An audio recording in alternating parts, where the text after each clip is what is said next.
নমস্কার বন্ধুরা, দেখুন ধানের জমিতে চলে এসেছি।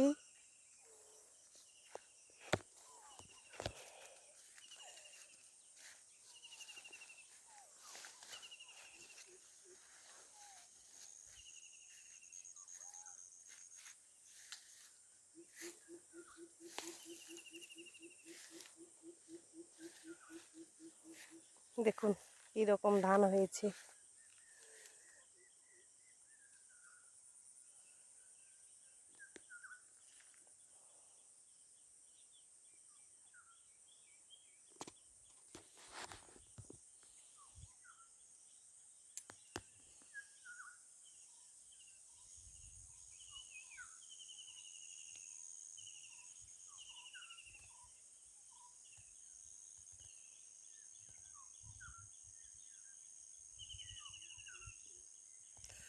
উপরের অংশটা আগেই পেকে গেছে, আর নিচেরটাতে দেখুন ধানের মধ্যে রোগ লেগে গেছিল, তার জন্য পরে পরে হয়েছে।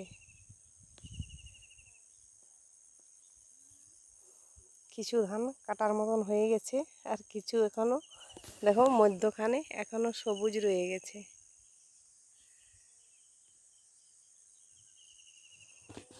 এইভাবে একটু একটু করে কেটে নিতে হবে। নমস্কার বন্ধুরা, ভিডিওটা এখানে রাখলাম।